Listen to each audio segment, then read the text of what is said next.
Muy buenas amigos y amigas del Jacobino y bienvenidos a un nuevo editorial a la vista de los últimos acontecimientos que se han sucedido en la actualidad, tanto la manifestación en la que estuvimos reivindicando y reclamando la sanidad pública frente a todo tipo de privatizaciones en Madrid, frente a las políticas que no son nuevas, pero que sí que son sostenidas del gobierno de Isabel Díaz Ayuso, y también respecto a las nuevas decisiones del gobierno en relación al delito de sedición.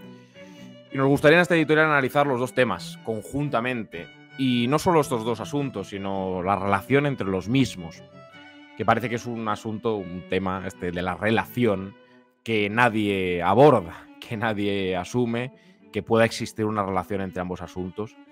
Y es más, que pueda haber una voz de izquierdas, una izquierda coherente, que reivindicamos como tal, una izquierda coherente, que sea capaz de abordar y de tratar sin complejos, sin medias tintas, una cuestión y la otra, y la interrelación entre ambas. Estuvimos efectivamente en la manifestación, cómo no, con otros grupos de la izquierda oficial, con los que hemos sido muy críticos, y sobre todo con sindicatos, profesionales sanitarios y ciudadanos hartos, indignados, ante una serie de políticas ciertas, que no forman parte de una conspiración social comunista, malévola, que se inventa la izquierda frente a Ayuso, ¿no? Tampoco es un tema el de la sanidad pública, como plantean algunos, que corresponde a la técnica o a lo técnico, a lo previo, a lo político, que no sea político. Todo en democracia es político y esta es una cuestión también política. Privar de recursos a la sanidad pública o tratar de externalizarla o de privatizarla o de desembocar una serie de ideas que el gobierno de la Comunidad de Madrid no oculte, que no ha ocultado nunca, es política, es indudablemente política.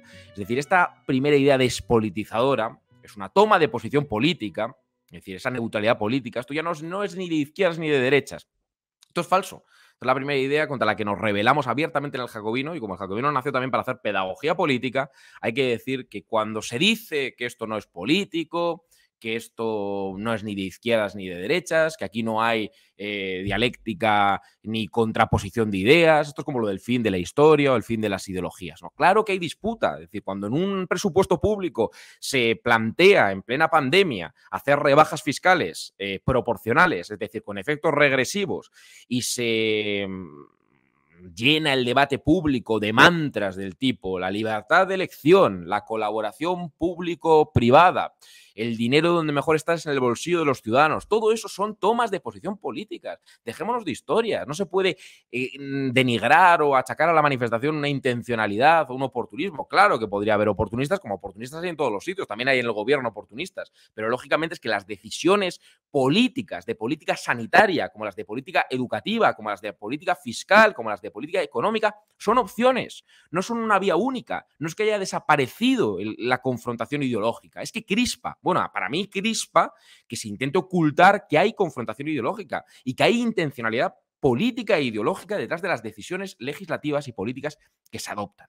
Es falso, absolutamente falso, que no haya una opción política detrás de las decisiones que adopta el gobierno de la Comunidad de Madrid. Y cuando se quiere externalizar y degradar a través de estas ideas de colaboración público-privada la sanidad pública, pues ahí responde a una determinada cosmovisión que ellos no han ocultado.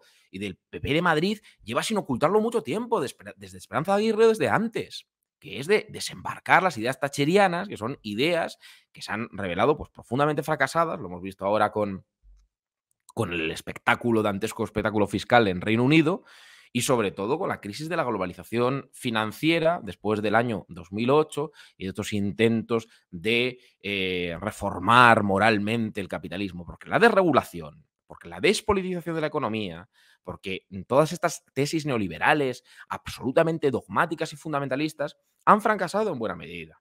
Han fracasado en buena medida, y en un contexto de guerra, y en un contexto de pandemia, y en un contexto en el que vuelve la planificación, vuelve la intervención, vuelve la regulación, los mercados desregulados no se sanan ellos solos, ni se regulan ellos solos, pues lógicamente estas ideas han fracasado, son profundamente dogmáticas y se siguen aplicando e implementando y siguen estando detrás de esa cosmovisión que dice el Estado, papá Estado, tiene que sacar sus manos, sus garras de la redistribución, de la regulación, de las políticas económicas e incluso del estado de bienestar. Claro que no lo van a decir abruptamente, claro que no van a decir que quieren privatizar la sanidad pública o la instrucción pública. Bueno, lo dirán algunos bufones, lo dirán algunos, ¿no? Que conforman también el debate público, el debate ideológico, que va goteando, que va permeando en las políticas. No hay un debate cultural o un discurso y unas políticas que vayan por derroteros distintos. Cuando se lanzan mantras, esos mantras permean, gotean. Le escuché el otro día un vídeo ya que tiene unos años a Sánchez Dragó diciendo que por la exigencia de responsabilidad individual, que él quiere la libertad individual, la sanidad pública debería desaparecer, la educación pública debería desaparecer, no debería haber nada público.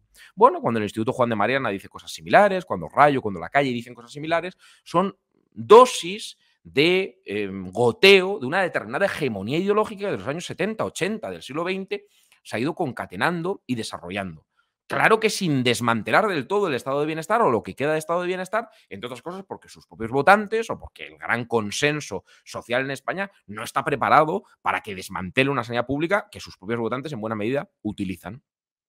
Pero sí que es cierto que hay políticas indirectas para ir degradando, para ir detrayendo recursos de la sanidad pública o, por ejemplo, favoreciendo la educación concertada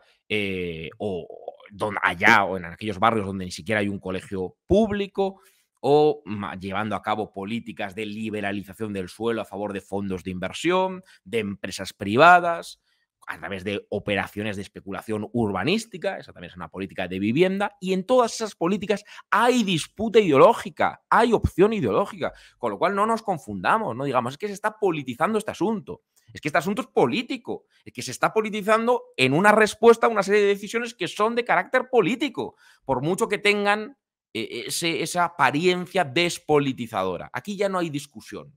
Eso me lo dicen a mí mucho las tertulias. Aquí ha desaparecido la discusión.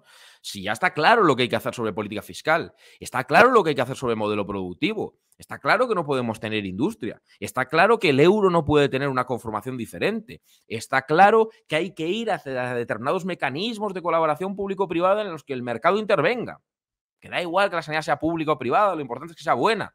Bueno, todo eso son opciones ideológicas. Entonces es tramposo que nos las vendan como que se ha acabado la disputa ideológica. Claro que no se ha acabado.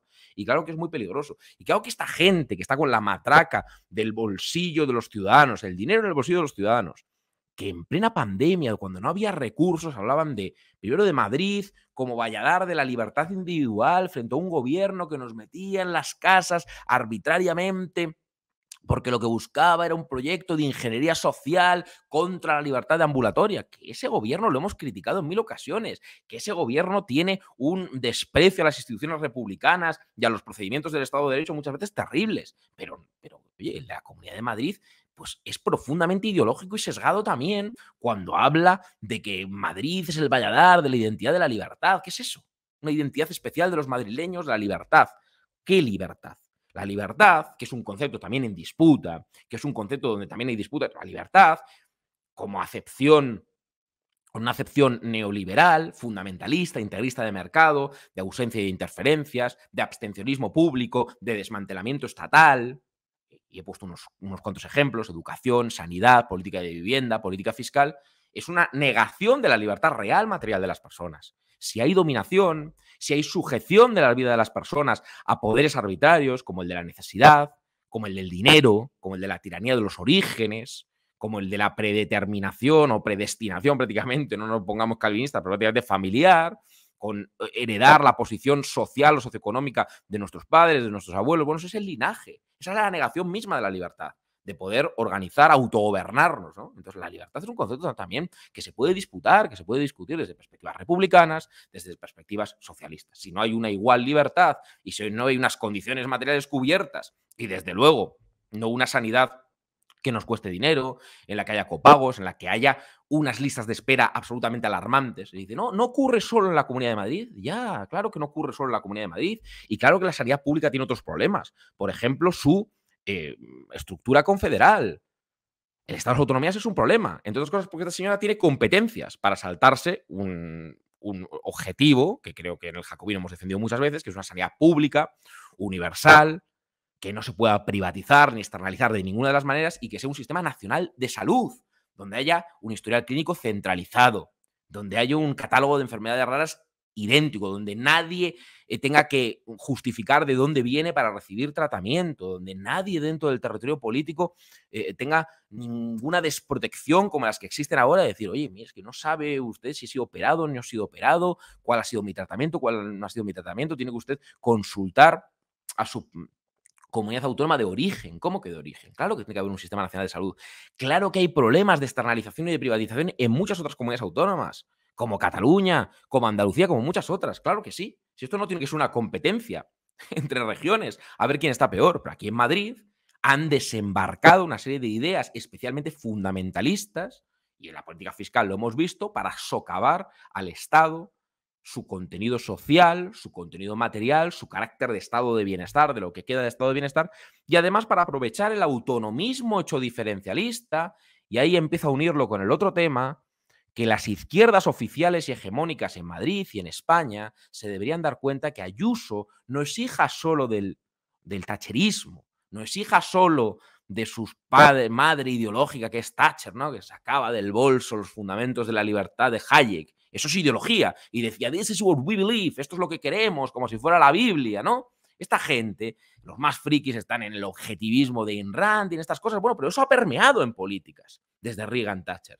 Eso, que se lo pregunten a Esperanza Aguirre. Y esta también es como la hija de Esperanza Aguirre, pero bueno, en versión pues muy cutre intelectualmente, ¿no? Con Miguel Ángel Rodríguez detrás. Pero hay ideología detrás. Entonces, no solo es hija de eso, también es hija del Estado de las autonomías. Es que tiene competencias en todo. Y esas competencias es transferir una responsabilidad del Estado central para garantizar la obligación que un Estado social tiene de prestar una serie de servicios sociales y servicios públicos, garantizados para todos, desde lo público, desde el Estado, sin excepciones, que es la única manera de garantizar la libertad de las personas. Claro, entonces, para combatir el neoliberalismo de Ayuso hay que empezar a revisar también el modelo de Estado. Por eso, el Instituto Juan de Mariana, Rayo, La Calle, lo hemos explicado 100.000 veces, y todos los voceros ideológicos del neoliberalismo están contentos con esta distribución competencial porque les permiten saltarse pues, desde el mando único de la pandemia hasta la progresividad fiscal de un sistema fiscal que estuviera recentralizado, hasta, por ejemplo, la prohibición de hacer determinadas políticas que socavan competencias constitucionales reservadas al Estado central que han sido delegadas y transferidas. A través de esa delegación, esa transferencia, se está llevando a cabo una privatización o soterrada o directamente explícita de los servicios públicos. Parece que esto se puede decir, y es normal que lo diga la izquierda, cuando ya pasamos al plano territorial, como si fueran planos distintos. Ya no se puede decir porque parece que de repente aparece el fascismo y el rojipardismo en la izquierda, y no aparece el fascismo. Una izquierda racionalista, ilustrada, socialista, preocupada por la redistribución de la riqueza, no por las batallitas culturales que tanto les gustan a nuestros amigos, sino sobre todo por la redistribución de la riqueza, por la subordinación de la economía al poder político democrático, por la subordinación de la producción al bien común y al bien a los intereses de los trabajadores. Todas estas cuestiones que son materiales, pero que también, por supuesto, son culturales, porque está ligado, pero son las importantes, son las que tienen que ver con atacar las estructuras productivas, tienen mucho que ver también con la configuración del Estado. Y cuando se ataca contra el Estado, señores, no estamos hablando de una hidra metafísica ni sentimental. Es decir, cuando el gobierno dice que va a despenalizar la sedición, nos dicen los voceros de la izquierda oficial, bueno, este tema ya no. Aquí ya no hay que opinar. Aquí ya no. En lo anterior sí, pero aquí ya no. Pues aquí también. Y reivindicamos y exigimos que haya una izquierda que opine de una cosa, que tome partido por una cosa y tome partido por la otra. Que no hay una opción dicotómica, que no estamos ante el final del camino y hay que elegir entre dos vías. Que no, que para nada, que no hay dos atajos, que no hay que tomar partido por el Estado social o por la condición de posibilidad del Estado social, o por el socialismo o por la integridad de la comunidad política desde una óptica cívica, de ciudadanía, no de esencia, no de nacionalismo español, que lo hemos dicho 1000 veces, que esto no va de nacionalismos, ni de medirnos los nacionalismos, que nos importan un carajo quién tiene el nacionalismo más largo, que va de la integridad de la ciudadanía, que la sedición habrá que reformarla o no, pero desde luego lo que no se puede hacer es una ley a la carta de aquellos que intentaron dar un golpe contra la integridad de España, contra la integridad de nuestra ciudadanía, contra lo más común que hay, y que nos están diciendo que lo volverán a hacer, y que el gobierno, no nos engañemos, no disimula, que dice que lo ha reformado para armonizar con Europa. una Europa que parece bendita, parece sagrada, una Europa que no nos extradita ni siquiera un golpista, habría que ver si pasa en Alemania o en Francia, en cuyas legislaciones muchas veces los partidos secesionistas están ilegalizados. No nos tomen el pelo, es que el gobierno lo dice. Esto se hace para la gobernabilidad, para la política. No, esta es la negación misma de la política. Ser nacionalista no es un atenuante cuando se comete un delito. No es un eximente cuando se comete un delito. No podemos creer en la ley, en la impunidad, en el estatus de intocables, en la justicia estamental que dice defender un gobierno que de nuevo demuestra que en esto, por lo menos en esto, no es de izquierdas en modo alguno. Es muy de derechas. Aquí también hay ideología. La cesión, la permanente servidumbre, la vocación servil ante el nacionalismo es no enterarse que el nacionalismo es una fuerza reaccionaria que con idéntica virulencia al neoliberalismo, al fundamentalismo de mercado, a los otros vendepatrias, intenta romper el territorio político. Y eso es romper la riqueza. Esos sectores estratégicos que se privatizaron, que reivindicamos que tienen que estar nacionalizados, que el Estado tiene que volver a participar activamente en ellos. Cuando hablamos de energía, de riqueza, de redistribución, de instituciones, de todo eso, eso es el territorio político. No son banderas o símbolos o identidades, que es un concepto pegajoso. Y las identidades se pueden tener múltiples y combinar y coexistir, sobre todo en un Estado plural y democrático como el que defendemos desde el jacobino.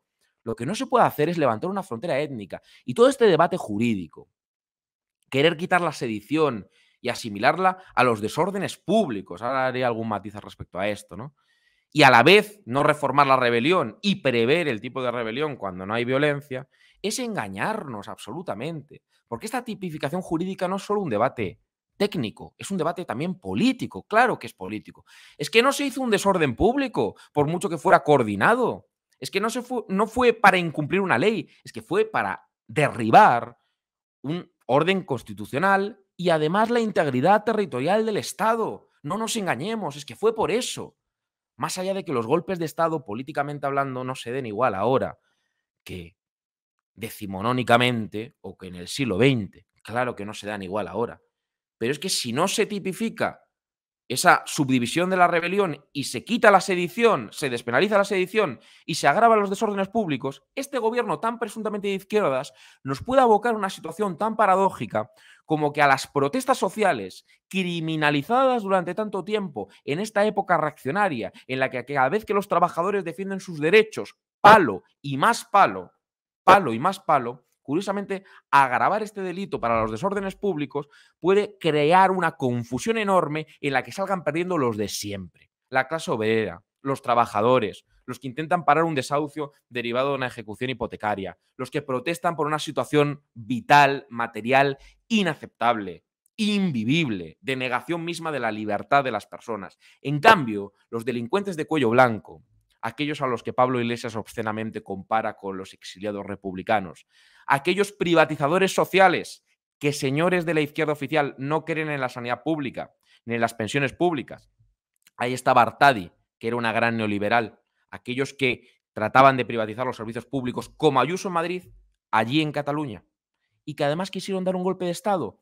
A ver si nos enteramos de una vez, lo diré claro, para que un extremeño, para que un madrileño, para que un andaluz, para que un castellano manchego, cuando vayan a Gerona, no puedan cobrar el ingreso mínimo vital, no puedan acceder a un hospital público, se les pida un pasaporte, no tengan derecho a utilizar parte de su país, los servicios públicos ahí, para que se rompa la caja única de la seguridad social, para que un trabajador de Ávila que se jubila en Barcelona puede cobrar las pensiones públicas si se lleva a cabo un proceso de secesión.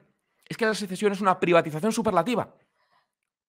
Entonces no hay que elegir entre criticar una privatización o la otra, unas o la otra. Están ligadas, están interrelacionadas.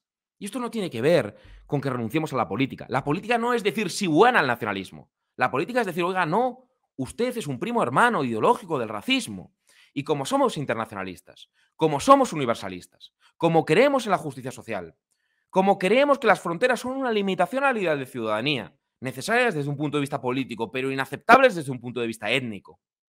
Como no se puede levantar una frontera allá donde no la había, al nacionalismo hay que combatirle. No darnos la razón como tontos o como inmorales, porque aritméticamente les necesitemos para sacar unos presupuestos que por necesidad, por definición, no van a ser sociales, porque a esta gente la causa social les importa un carajo. Están extranjerizando a millones de personas en una parte del territorio político, con lo cual no es una cosa o la otra, son las dos cosas a la vez. Y hay que ser valientes para defenderlo.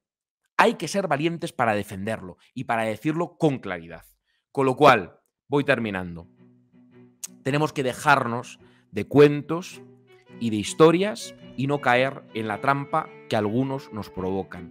Ayuso es un ejemplo pedagógico de qué ocurre cuando la cuestión neoliberal, la cuestión de desmantelar el Estado social, se une con un modelo territorial centrifugado, centrífugo, de un Estado central en los huesos. En los huesos desde el punto de vista de la pérdida de su participación en sectores estratégicos, de las políticas privatizadoras, desmanteladoras de lo público, pero también desde el punto de vista de una configuración territorial en la que ha perdido sus competencias, su capacidad de coordinación, su capacidad de redistribución en un contexto globalizado, financiarizado, de economías abiertas, en la que es una idea lesiva y letal para las clases trabajadoras esa configuración territorial. Y atacar el Estado social obviamente nos tiene que sacar a la calle y saldremos una y otra vez. No lo dudéis. Nosotros no somos socioliberales, ni nacimos para reírle las gracias a la derecha, a ninguna derecha. Estaremos siempre en contra y siempre en la calle contra esa gente que habla de la patria pero que quiere disolverla como un azucarillo en un vaso de agua. Siempre, contundentemente, desde una izquierda política inequívoca e indubitada socialista.